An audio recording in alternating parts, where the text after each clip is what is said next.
देखिए exception of octet rule. यहां आप सभी स्टूडेंट कुछ ऐसे मॉलिक्यूल के बारे में एग्जाम्पल समझने जा रहे हैं। अष्टक नियम का अपवाद एक ऐसा टॉपिक जो आपको समझाएगा कि कुछ ऐसे भी मॉलिक्यूल है, अणु है, जिसमें अष्टक नहीं पूरा होता है। तो अष्टक नहीं पूरा का क्या सेंस है? आर्ट्स मतलब अष्टक नियम जो स्टूडेंट नहीं जानते हैं जान लीजिए। जिस परमाणु के बाह्यतम कक्ष में 8 इलेक्ट्रॉन होता है वो अस्थायी होता है, और जिसका नहीं होता है वो त्याग और ग्रहण करके साझेदारी करके अगर 8 पूरा कर ले तो वो भी अस्थायी हो जाता है। तो यहाँ पर हम ऐसे मॉलिक्यूल के बारे में आज बात करने जा रहे हैं जिसके परमाणु का अष्टक पूरा नहीं होता है और फिर भी वो अणु बनाता है, फिर भी वे यौगिक का निर्माण करते हैं। तो सवाल उठता है कि ये अष्टक नियम का अपवाद का अध्ययन 2 पदों में क्यों किया जाता है? क्योंकि आप ही सोचिए, जब अष्टक नहीं पूरा होगा तो 2 संभावनाएं उत्पन्न होंगी, या तो 8 से कम या तो 8 से अधिक। तो 8 से कम को कहते हैं अपूर्ण अष्टक, और 8 से अधिक को कहते हैं अष्टक का विस्तार, मतलब 8 से अधिक। तो यहां पर आज के इस टॉपिक में एक्सेप्शन ऑफ ऑक्टेट रूल में अष्टक नियम के अपवाद के अंतर्गत यहां पर 2 पदों में वैसे मॉलिक्यूल का अध्ययन करेंगे। एक वैसे अणु जिसका अष्टक कंप्लीट होता ही नहीं है, अष्टक से कम होता है, तो उसको अपूर्ण अष्टक कहते हैं। और वैसे अणु जिसमें 8 से अधिक इलेक्ट्रॉन हो जाता है इसके परमाणु पर बाह्यतम कक्ष में, तो वो कहलाता है अष्टक के विस्तार का विचार। ये सारा बात एग्जाम्पल से ही ज्यादा अच्छे से समझ में आएगा। Example number 1, formation of BCl2। BCl2 का निर्माण कुछ ऐसे मॉलिक्यूल है जिसके केंद्रीय परमाणु पर अष्टक नहीं पूरा होता है। जैसे देखा जाए Be का परमाणु संख्या 4, 2, 2 और Cl का 17, 2, 8, 7। तो यहां देख सकते हैं कि बेरिलियम के बाह्यतम कक्ष में 2 इलेक्ट्रॉन और Cl के बाह्यतम कक्ष में 7 इलेक्ट्रॉन। ये 7 इलेक्ट्रॉन लेकर आया, तो Cl तो अपना अष्टक पूरा करने जा रहा है इस अणु में, लेकिन बेरिलियम का अष्टक नहीं पूरा हुआ। देख लीजिए, मात्र 4 ही इलेक्ट्रॉन कंप्लीट हो पा रहा है, और ये निश्चित तौर पर अणु का निर्माण करता है। इसका सारा डिटेल आगे आपको प्रसंस्करण में मिलेगा कि आखिर कैसे BCl2 का निर्माण होता है। sp प्रसंस्करण के तहत इस अणु के पूरे निर्माण के प्रक्रम को समझाया जाएगा। अभी तो मात्र आप साझेदारी के आधार पर देख रहे हैं कि देखिए ये बन रहा है और अष्टक फेल हो रहा है। अष्टक फेल Cl में नहीं हुआ है, बेरिलियम के परमाणु पर हुआ है, क्योंकि 4 ही हो रहा है, 2 और 2 4, और ये अणु संभव है, बनता है। नेक्स्ट एग्जाम्पल, अगला एग्जाम्पल है BCl3। तो हम लोग पढ़ रहे अष्टक नियम का अपवाद, यानी कहां कहां अष्टक फेल हुआ है, और वो सभी भी अणु बनाते हैं। बोरॉन के बाह्यतम कक्ष में 3 है, और हर क्लोरीन एटम 7 इलेक्ट्रॉन लेकर आएगा, 7 इलेक्ट्रॉन। तो हर क्लोरीन का अष्टक पूरा होना ही होना है, लेकिन बोरॉन का देख सकते हैं कि 6 ही पूरा हो पा रहा है, क्योंकि 2-2 इलेक्ट्रॉन 3 तरफ से, 2, 2 4 और 2 6। तो BCl3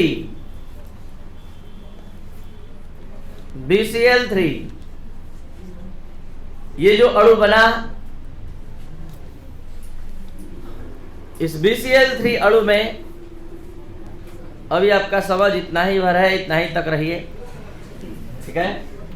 BCl3 का आकार त्रिभुजाकार होता है, मिलाने पर ट्रायंगुलर शेप लेता है। तो BCl3 इसका भी आप sp2 प्रसंस्करण में पढ़ेंगे कि ये B कैसे 3 क्लोरीन से शेयरिंग करते हुए बिना स्टक पूरा किए BCl3 अणु का निर्माण कर पाता है। तो अभी हम जिस दो अणु का बात किए आपके सामने, ये सब अपूर्ण अष्टक के विचार में है, अष्टक से कम, अष्टक से कम। अब हम कुछ ऐसे अणु का बात करने जा रहे हैं आपके सामने जो अष्टक से अधिक भी रखते हैं। अष्टक का विस्तार हो गया है इन सभी अणु में, जैसे PCl5 P का 15 2 8 5। तो यहां फास्फोरस के बाह्यतम कक्ष में 5 इलेक्ट्रॉन। Cl जब भी आएगा 7 इलेक्ट्रॉन लेकर आएगा, 7। तो देखिए हर क्लोरीन तो नियम के अनुसार अपना अष्टक ही पूरा कर रहा है, लेकिन फास्फोरस अष्टक से भी ज्यादा यहां इलेक्ट्रॉन रखेगा। ये देखिए 8 कंप्लीट, 8 इसका भी कंप्लीट, 8 8 8। लेकिन इस फास्फोरस का 2 4 6 8 10 फास्फोरस PCl5 का निर्माण करता है। ये PCl5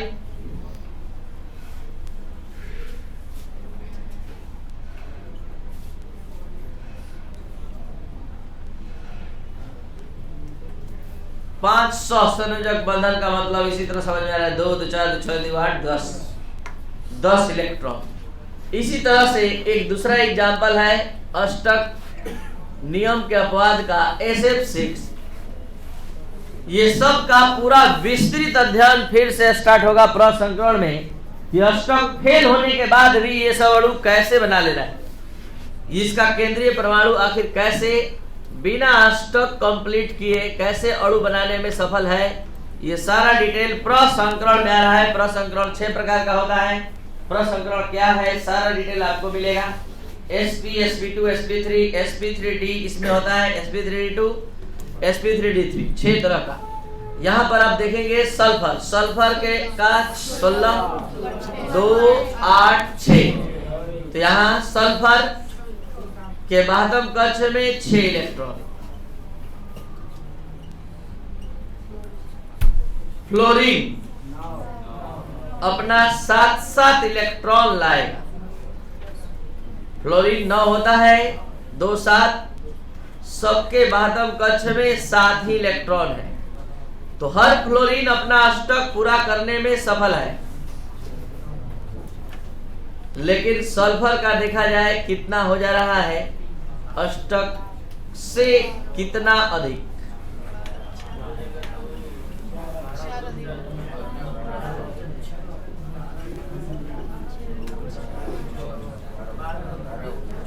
तो यहां आप देख सकते हैं SF6 में सल्फर के चारों तरफ कुल 12 इलेक्ट्रॉन, 2 4 6 8 10 और 2 12। तो इस तरह से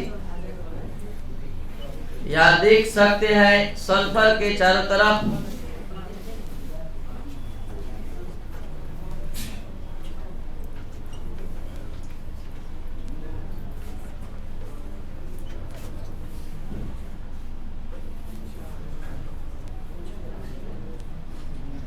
अब आइए हम आपको एक चीज बतला दे यहाँ कि हम इस दोनों को अष्टक फेल होने से बचा भी सकते हैं, लेकिन इसको नहीं बचा सकते। और फेल होने से बचाने के लिए यहाँ एक अलग से टॉपिक पढ़ना, और वो टॉपिक है सिंगलेट बंधन, सिंगलेट बॉन्ड। सुगडेन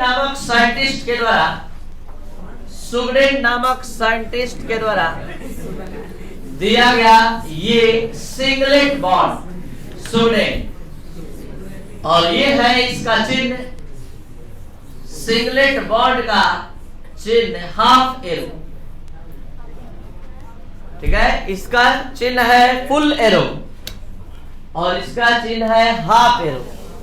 ये 2 इलेक्ट्रॉन का एडवांस शेयरिंग है। ये एक इलेक्ट्रॉन का एडवांस शेयरिंग है। अब जैसे कि यहां देखा जाए PCl5, एक एग्जाम्पल देखते हैं, इसका इंपॉर्टेंस पता चल जाएगा आप लोग को। PCl5 P के बातम कक्ष में कुल कितना इलेक्ट्रॉन?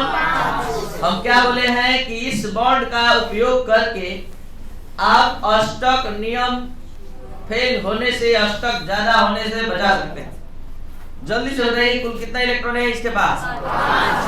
अष्टक पूरा करने के लिए कितना चाहिए? जितना चाहिए उतना साधारण साझेदारी करेगा, उतना क्लोरीन से साधारण साझेदारी करेगा, उतने ही क्लोरीन से साधारण साझेदारी ये करेगा, बाकी क्लोरीन से एडवांस साझेदारी करेगा।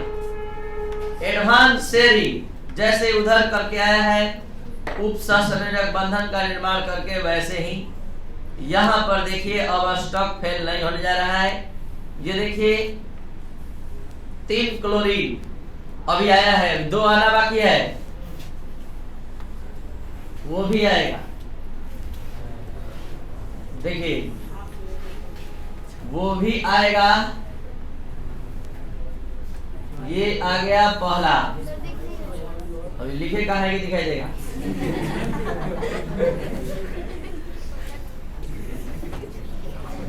ये आ गया दूसरा, दोनों अलग अलग।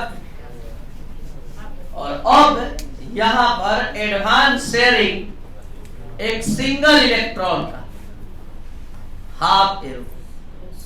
अब इस इलेक्ट्रॉन का गिनती दोनों पर, इस इलेक्ट्रॉन का गिनती दोनों पर, लेकिन वास्तव में किसका है?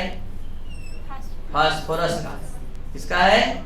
फास्फोरस का। तो इस तरह से इस क्लोरीन का पूरा और इस क्लोरीन का भी पूरा। तो यहां देखा जा सकता है ये फास्फोरस 3 क्लोरीन के साथ साधारण साझेदारी किया, परस्पर साझेदारी किया, और 2 के साथ एडवांस साझेदारी किया, जिसमें एक परमाणु इलेक्ट्रॉन लगाया, एक नहीं। बताइए इसके साझेदारी क्षेत्र में किसने इलेक्ट्रॉन लगाया? कौन नहीं लगाया? तो यहाँ पर अब सिंगलेट बंधन क्या है समझ सकते हैं।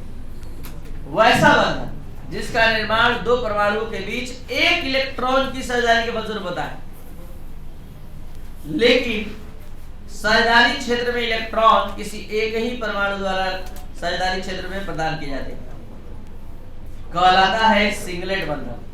सिंगलेट बंधन को अर्ध तीर के चिन्ह द्वारा, अर्ध तीर हाफ एरो द्वारा प्रदर्शित किया जाता है। The bond formed by sharing of 1 electron between 2 atoms, but electrons are contributed by only 1 atom into the sharing region. This type of bond is shown by half arrow. इस प्रकार के बंधन को हाफ एरो द्वारा प्रदर्शित करते हैं। तो ये था आपका सिंगलेट बंधन। अगर आप सभी स्टूडेंट वास्तव में इस बॉन्ड को समझ लिए तो जल्दी से एक सवाल का जवाब दीजिए। SF6 में अष्टक फेल होने से बचाना है तो कितना सिंगल बॉन्ड, कितना सिंगलेट बॉन्ड? S के बातम कक्ष में कितना? 6। कितना चाहिए इसको? 2। तो 2 के साथ सिंगल बॉन्ड, बाकी सब सिंगलेट बॉन्ड। एडवांस शेयरिंग होगा। दिक्कत, लेकिन इसको फेल